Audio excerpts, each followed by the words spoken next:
pagi Bu Ismi. Selamat pagi Pak Kuku.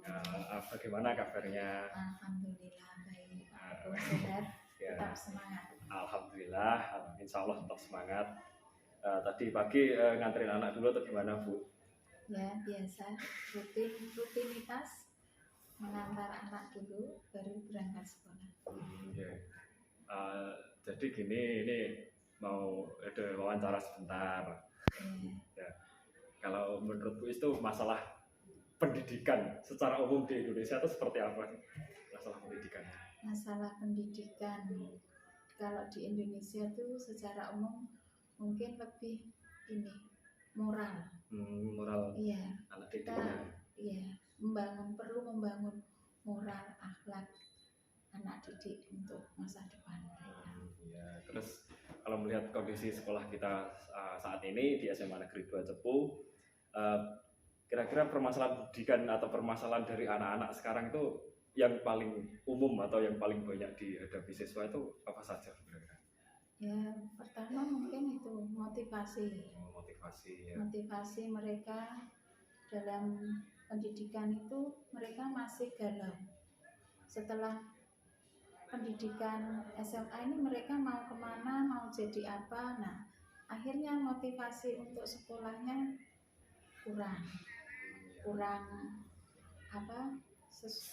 mengena, kurang ini sesuai dengan apa, kadang kurang sesuai dengan apa yang harus diraih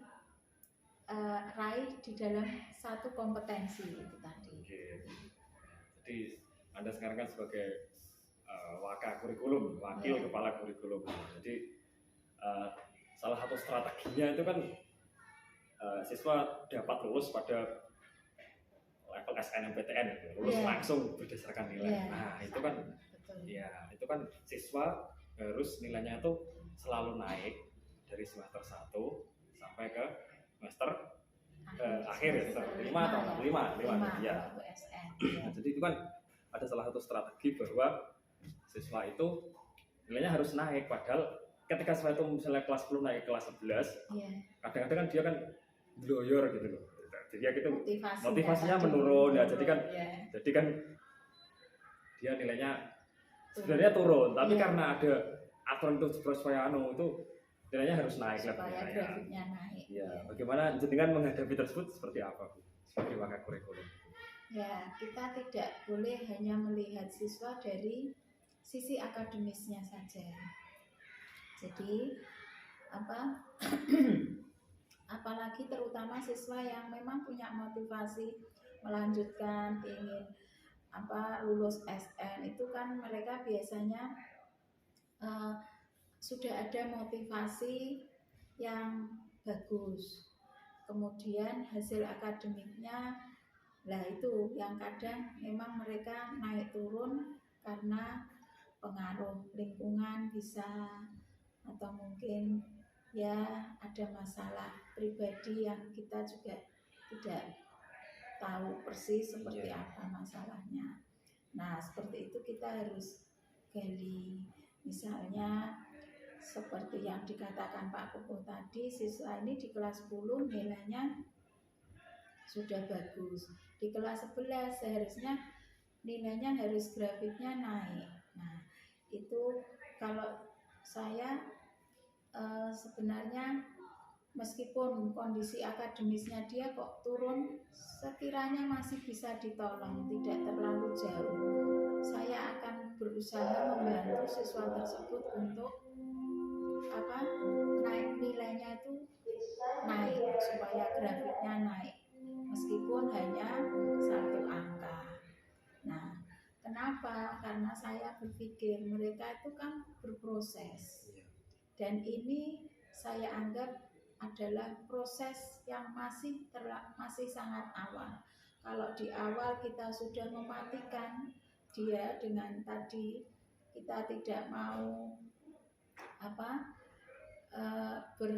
mempertimbangkan nilai dia, hanya memberi nilai dia, hanya mempertimbangkan akademisnya saja, saya sudah membunuh motivasi siswa tersebut. Iya, betul. Jadi memikirkan masa depan atau masa depan, jangka iya. panjang ya, jangka Iya, panjang kita siswa. tidak tahu proses Iya. kedepannya dia akan seperti apa. Iya. Ya, yang kita harapkan kan pasti menjadi lebih baik. Iya. Ya, tapi itu kan pasti dalam berjalannya proses tersebut ada kendalanya, terutama jenengan pasti akan menghadapi bapak ibu guru yang betul. Mereka punya idealisme tinggi dalam menyampaikan materinya, dalam menilai anak itu mereka punya idealisme dan pendirian sendiri. Nah, jadi ketika misalnya kelas 10 diajar oleh bapak ini, kelas 11 diajar oleh ibu ini, itu kan mereka berbeda. Ya, jadi ibu ini kok lihat ini kok seperti ini, jadi mereka bapak ibu guru ini merasa nilai segini nggak layak, harus turun. Padahal ini di kelas 10 sudah 9. Jadi kan sebagai wakil guru itu strategi untuk menghadapinya gimana? Nah, untuk masalah dengan bapak ibu guru itu pasti ada, karena setiap kepala punya pemikiran yang berbeda. Kalau kondisi seperti itu, saya mengadakan pendekatan personal dengan bapak ibu guru, dengan siswa. Nah, saya pendekatan personal dengan bapak ibu guru, saya memberikan pertimbangan-pertimbangan. Misalnya siswa ini mungkin akademisnya sekarang turun, namun mungkin secara moral, secara tingkah laku siswa ini sikapnya baik. Di saat proses pembelajaran pun mungkin sebenarnya dia bagus, hanya saja mungkin pada saat ulangan atau apa itu ada masalah. Nah, selain personal dengan bapak ibu guru, saya juga ke siswa tersebut, si A, kalau memang dia kok terlalu jauh atau mungkin banyak nilai yang turun, akan saya panggil juga secara pribadi, mungkin dengan melibatkan BK juga. Jadi nanti kita menggali ada apa dengan siswa ini. Nah, jika dia masih bisa kita tolong, kita motivasi, kemudian kita juga saya sebagai wakakur pendekatan dengan bapak ibu guru, meminta kebijakan bapak ibu guru, misalnya siswa tersebut tolong diberikan pengayaan atau remedi supaya nilainya, beliau pun akhirnya dengan ikhlas, tidak hanya cuma-cuma memberikan nilai naik itu tadi. Akhirnya kan keduanya juga harapannya keduanya sama-sama mau berusaha.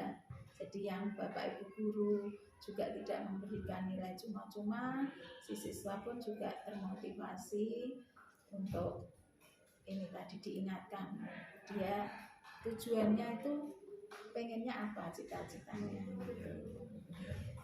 Jadi harus pendekatan personal pada dua kubu, kubu bapak ibu guru dan kubu siswa atau peserta didik kita. Dengan peserta didik kita kan tidak mungkin saya menjelekkan bapak ibu guru, tidak bisa. Ya, saya harus menjaga etika sesama bapak ibu guru. Jadi saya juga memberi pengarahan kepada siswa. Bapak ibu guru seperti itu pasti ada maksud. Kenapa seperti ini? Pasti ada. Jadi tidak mungkin bapak ibu guru memberi nilai secara ngawur. Betul. Jadi harus memperhatikan personalnya masing-masing supaya tujuan sebagai wakil kurikulum untuk meluluskan siswa dengan grafik nilai yang meningkat, supaya mereka itu dapat masuk ke level SNMPTN dan bersaing dengan siswa-siswa di luar. Karena saya lihat tuh sekolah lain juga kayak seperti itu. Jadi siswa yang peringkatnya 10 besar atau siswa yang 5 besar kelas atau katakanlah 20 besar paralel, mereka itu diperhatikan oleh bapak ibu guru yang lain. Kemudian ini harus pokoknya nilainya grafiknya harus naik. Jadi ketika ada tes SNMPTN mereka dapat ikut bersaing karena SNMPTN kan satu Indonesia ya. Indonesia, betul. Jadi walaupun itu sebenarnya bertentangan dengan peraturan, walaupun anak itu pas naik turun tapi kita harus tetap menjaga ya. Jadi itu harus berpihak pada murid gitu. Iya, betul. Dan saya berpihak pada murid, dan saya tetap berharap terus mereka itu kan berproses terus. Kita tidak tahu, mungkin saat ini dia sedang down. Suatu saat dia mungkin akan kembali, motivasinya bagus lagi, di tahun-tahun kedepannya akan lebih baik lagi. Ada mungkin kelihatannya di sekolah biasa-biasa saja, nanti ternyata di universitas dia bagus, seperti itu. Jadi selain itu juga harus memperhatikan latar belakang atau karakteristik siswanya. Betul. Terus ini dalam menjalankan strategi jenengan tadi, apakah ada seseorang atau faktor-faktor lain yang membantu, yang jenengan ajak berkolaborasi gitu? Tentu saja. Saya tidak mungkin bekerja sendiri untuk sekolah sebesar ini. Saya melibatkan teman-teman yang kira-kira saya ajak kerjasama itu enak. Saya bukannya tebang pilih kasih, bukan. Yang kelihatannya satset, saya enak, saya ajak kerja cepat, bisa dan mereka juga fokus seide dengan saya, berpihak pada murid demi masa depan siswa. Itu mereka saya libatkan, saya ajak. Dan alhamdulillah kan ibaratnya saya tim yang mengelilingi saya itu solid, tim ahli dan solid. Jadi kadang juga saya salah, ada salah atau bagaimana, itu mereka juga cepat langsung mengingatkan, dan saya segera ini saya ada yang terlewati, itu seperti itu.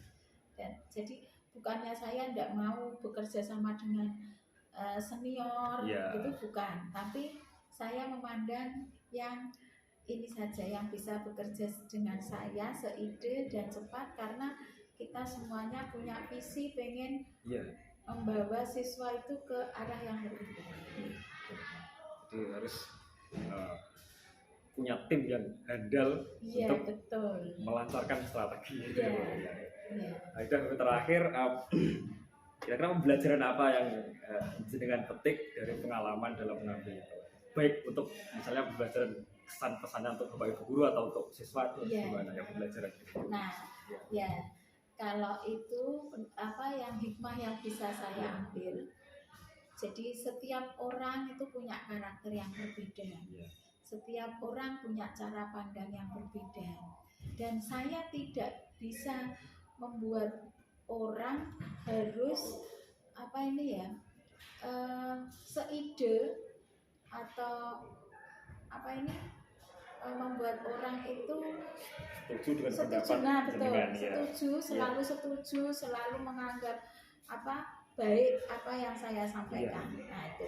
Jadi mereka semua punya ide-ide yang mungkin saya kurang paham sebelumnya. Jadi saya menghargai setiap proses. Hikmahnya setiap orang itu berproses. Mungkin saat ini beliau, Bapak Ibu guru atau siswa sedang dalam kondisi yang kurang bagus. Tapi mungkin nanti suatu saat beliau ada kondisi ternyata kita sudah bisa sepaham. Gitu. Jadi hikmah yang bisa diambil itu tadi, kita harus menghargai setiap proses. Setiap manusia itu berproses. Terima kasih Bu Wis, jawaban yang sangat luar biasa. Jadi saya menjadi tercerahkan ke depannya saya harus bagaimana. Semoga sekolah kita menjadi sekolah yang bagus, yang lebih baik lagi, dan anak-anak kita tuh memiliki semangat dan minat motivasi belajar yang kuat untuk menyongsong masa depan mereka yang lebih baik. Terima kasih Pak. Sama-sama.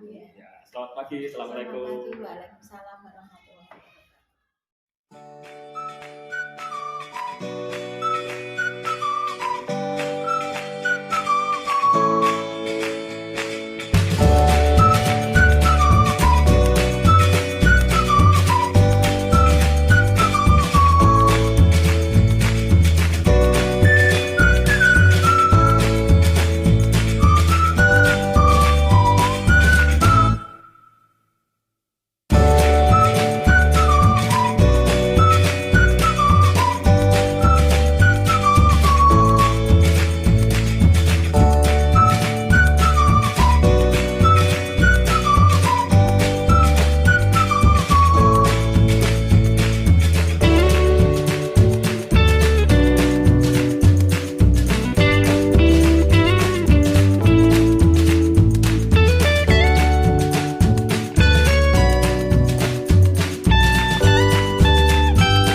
selamat pagi. Ya, selamat pagi. Bagaimana kabarnya hari ini? Alhamdulillah baik-baik saja. Gimana perjalanan dari Bojonegoro ke Cepu selama musim hujan? Lancar dan ya sedikit becek jalannya. Alhamdulillah. Keluarga semuanya sehat, Pak Zul, anak-anaknya sehat semua. Ya. Jadi gini, Pak Zul, kita hari ini mau mengadakan wawancara ya, diskusi kecil lah berdua ya, tentang itu bagaimana pengambilan keputusan tentang dilema etika. Jadi ya sebelumnya ketika melihat pendidikan di Indonesia dengan melihat permasalahan secara garis besar pendidikan di Indonesia itu seperti apa, Mas? Permasalahan pendidikan di Indonesia. Menurut pandangan jenengan. Ya, kalau bisa saya katakan mungkin apa yang diputuskan oleh Kementerian Pendidikan itu terlalu maju bagi saya untuk SDM siswa Indonesia. Maksudnya seperti ini, pemerataan pendidikan di Indonesia saya anggap masih kurang merata. Anggap saja seperti Jawa dengan Papua. Apakah sama teknologi yang digunakan, pengajarnya dan lain sebagainya. Jadi ada ketimpangan kalau misalnya seperti itu. Jadi apa yang dilakukan kementerian saat ini itu terlalu maju untuk daerah yang agak jauh. Biasa lihatnya juga gitu. Jadi untuk luar Jawa belum bisa mengikuti apa yang diminta oleh Pak Menteri Pendidikan. Ya, benar sekali. Ya, dan semoga segera teratasi ya masalah pendidikan di luar Jawa. Nah, kalau kita melihat sekolah kita ini, Pak, SMA Negeri 2 Cepu, kira-kira ada sebagai guru BK senior, itu melihat permasalahan secara umum dan atau secara khusus dan detail permasalahan yang ada pada diri anak-anak di SMA Negeri 2 Cepu itu, kira-kira apa saja, Pak? Ini banyak mungkin. Yang terbanyak satu. Kalau saya melihat latar belakang siswa SMA 2 Cepu itu terletak di pinggiran kota. Dalam arti kata daerah pedesaan. Rata-rata orang tua itu kebanyakan antara buruh tani, petani dan lain sebagainya. Dengan arti kata banyak yang dari keluarga kurang mampu. Yang paling umum permasalahannya itu satu, siswa kebanyakan yang dari keluarga kurang mampu itu minder, baik dari segi sosial, begitu sosial interaksi dengan siswa maupun dengan guru. Mungkin ada beberapa siswa yang kaya melihat dan lain sebagainya itu takut mendekati. Mereka berkumpul dengan sesama yang dianggap setara, seperti ini dan lain sebagainya. Kadang terjadi ketimpangan seperti gimana ya? Hal seperti itu yang membuat mereka bersosial sesama. Itu kadang terjadi ketimpangan satu yang paling terlihat. Itu takut mendekati satu. Yang kedua itu kadang bisa dikatakan banyak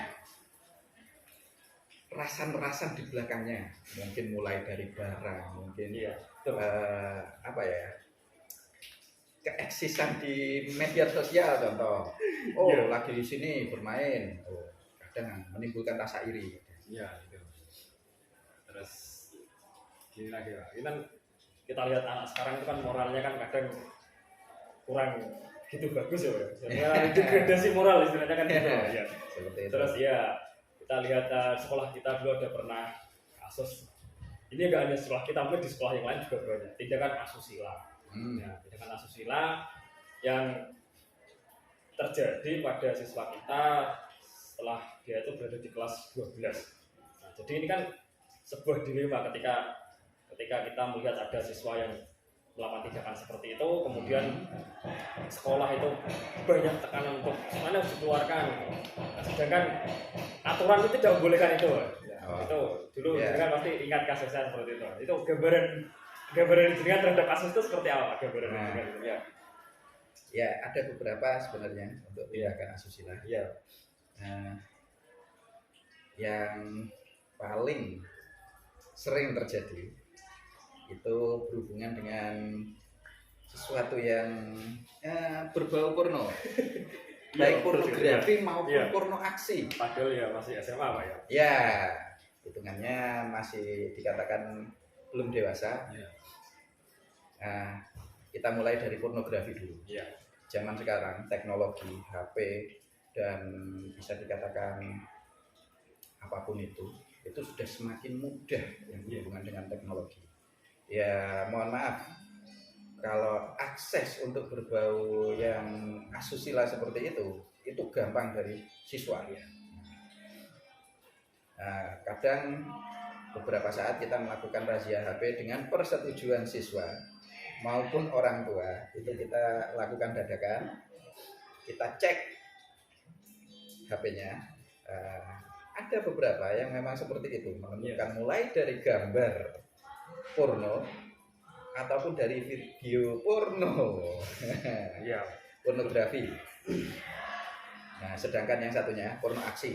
Porno aksi ini sudah walaupun jarang, tapi kejadiannya pernah terjadi beberapa kali malah. Seperti satu itu ada siswa yang hamil, dua ada siswa yang menghamili, tiga ada siswa yang berbuat mesum ketahuan. Dari yang hamil dulu. Kalau yang hamil ciri-cirinya biasanya sudah kita ketahui, mulai dari perut membesar, dia mulai mundur, sering bolos dan lain sebagainya. Itu ciri-ciri yang umum.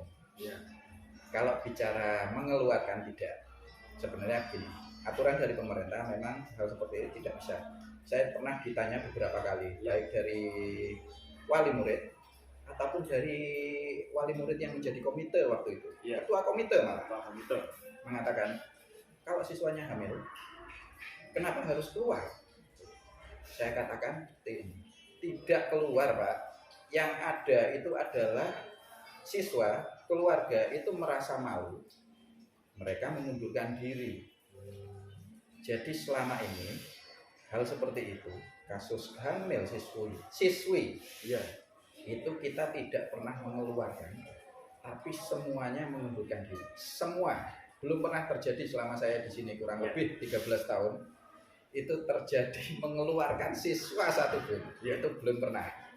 Itu berarti mereka mengundurkan diri ya? Atas mengundurkan diri. Inisiatif keluarganya mereka mengundurkan diri karena mungkin malu secara sosial atau teman-temannya. Benar. Jadi mereka keluarga akhirnya mengundurkan diri. Bisa dikatakan walaupun melanggar norma, tapi masih punya keinginan untuk mentaati norma. Itu berlaku untuk norma masyarakat biasanya. Mereka masih punya rasa malu. Begitu juga kasus yang menghamili siswa laki-laki. Seperti itu, kalau memang biasanya sudah menyebar isunya, oh ini menghamili. Nah, kita tahu, kita cari bukti, bertanya, baik dari temannya ataupun ada yang bisa dapat informasi dari luar. Nah, mereka kita tanya biasanya siswa seperti itu. Kamu seperti ini. Kalau dalam BK ada teknik-teknik untuk memancing omongan, supaya siswa bisa berkata sebenarnya atau berkata jujur. Nah, dari situ kalau kita ketahui sudah kita tawarkan biasanya seperti itu. Kamu masih mau di sekolah di sini atau kamu mau bersekolah di tempat lain? Kebanyakan mereka karena teman-temannya sudah tahu menyebar dan lain sebagainya, mereka masih pihak siswanya maupun dari keluarganya biasanya minta mengundurkan diri dan pindah sekolah. Dan rata-rata agak jauh dari SMA 2 biar isunya itu tidak terdengar di sekolah yang baru gitu. Tidak merebak. Kalau yang kejadian seperti mesum, istilah yang tepat mesum. Ini pernah terjadi dulu. Sesama siswa dari sekolah ini SMA 2 Cepu tertangkap mesum di tempat umum, lebih tepatnya di kamar mandi. Waktu itu dilakukan di luar jam sekolah, bukan posisi siswa bolos atau gimana, tidak, posisi hari libur kalau nggak salah. Dua-duanya memang dari SMA 2, ketahui dan merebak sudah di mana-mana informasinya. Baik dari sekolah, pihak sekolah sendiri ataupun sampai teman-temannya yang dari tidak satu sekolah, yang sekolah lain itu sampai tahu. Nah, dari situ ini bisa dikatakan tekanan mentalnya sudah sangat hebat untuk gimana ya? Malunya itu sudah luar biasa. Terlalu tinggi. Pada saat itu ya kita sama saja, kita menyarankan. Ya. Kamu di sini itu sudah sangat malu. Ini mau diteruskan sekolah di SMA 2 atau kamu mau lulus dari sekolah lain? Waktu itu posisinya sudah kelas 12. Ya. Dia akhirnya meminta untuk pindah ke sekolah lain. Ya alhamdulillah di sekolah lain ternyata dia lulus dengan nilai yang memuaskan, masuk peringkat. Berarti maksudnya anak-anaknya enggak cuma dia melakukan itu ya, maksudnya benar. Cerdas tapi dia melakukan tindakan seperti itu. Jadi ya sudah kepalang malu loh di sini. Iya, benar. Gitu. Terus kemudian menurut dengan sebagai guru BK, langkah-langkah kira-kira ya untuk mencegah atau untuk mengatasi permasalahan seperti itu ke depannya, langkah-langkah yang akan diambil seperti apa? Bisa digambarkan ya? Kalau langkah-langkah yang harus dilakukan sebenarnya dari dulu itu semua sudah ada ya. Baik secara aturan, baik secara tupoksi tugas pokok dan fungsi dari guru BK itu sendiri. Kita sudah memberikan sosialisasi, kita sudah mengingatkan aturan, baik itu aturan masyarakat, norma masyarakat, maupun aturan sekolah yang ada, ataupun aturan dari pemerintah, Kementerian Pendidikan itu sendiri.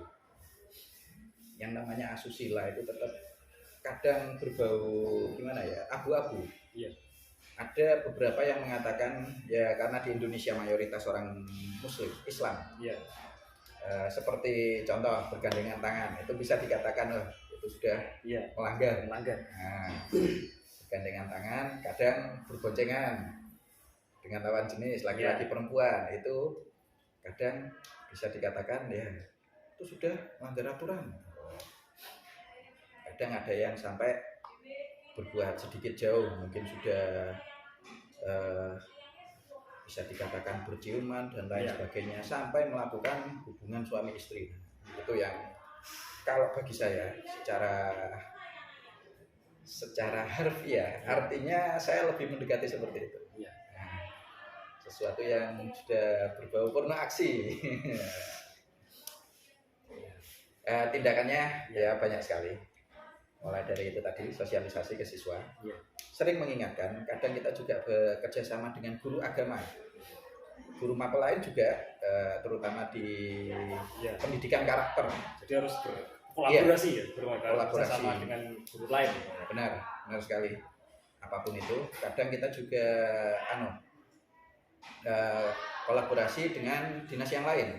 Contoh seperti Dukcapil, Dinas Kependudukan, ataupun BKKBN.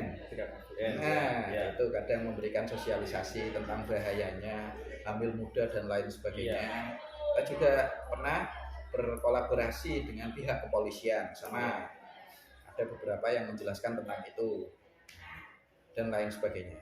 Sekolah juga sering mengingatkan hal seperti ini. Dan akhirnya tetap muaranya adalah kepada siswanya itu sendiri. Apakah dia masih berpikiran itu diperbolehkan atau tidak, apakah dia tidak merasa itu hal yang salah atau tidak, dan lain sebagainya. Jadi akhirnya kembali ke siswanya, kesadarannya. Benar, betul. Intinya di situ. Pemahamannya tentang agama, tentang akhlak, budi pekerti yang luhur itu seperti apa gitu. Jadi memang sekarang itu banyak yang kurang lah pemahamannya tentang itu. Mereka cenderung hidup bebas, liberalis, cenderung kebarat-baratan gitu. Kebarat-baratan. Ya.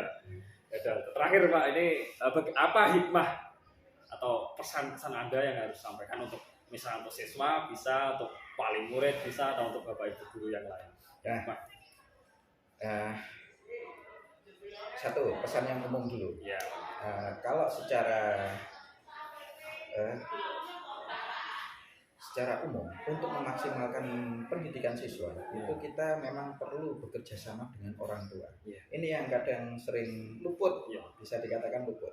Kadang orang tua merasa anakku tak sekolah wes urusannya sekolahan. Padahal secara umum supaya anak pendidikan maksimal itu kadang kita perlu kerjasama dengan orang tua. Sekolah kita beri ilmunya, kadang dilatih di rumah. Nah, itu juga butuh pengawasan orang tua. Itu yang sering saya ingatkan sebenarnya. Kadang kalau bertemu dengan orang tua yang nilai anaknya kurang, itu yang saya ingatkan. Jadi orang tua juga melakukan pengawasan, jangan dilepas begitu saja.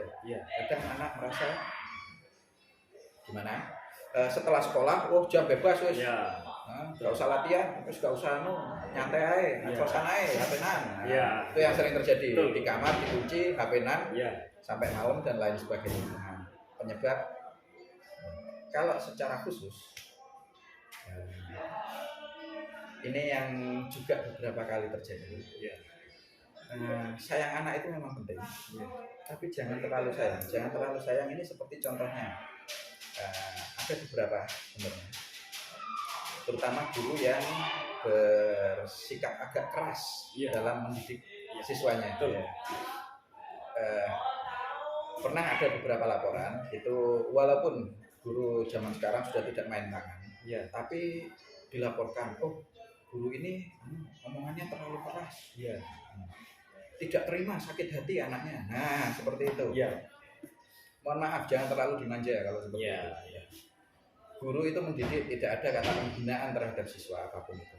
Fungsinya pun kalau marah seperti itu adalah untuk kebaikannya, untuk introspeksi dirinya siswa, supaya kedepannya itu paham kalau itu adalah hal yang salah dan memperbaiki. Kadang itu yang sering terjadi. Tidak mau paham, melaporkan ke orang tua datang ke sini minta penjelasan kenapa kok seperti ini dan lain sebagainya. Betul. Kurang lebih seperti itu. Terima kasih Pak Sulman, jawaban yang sangat luar biasa.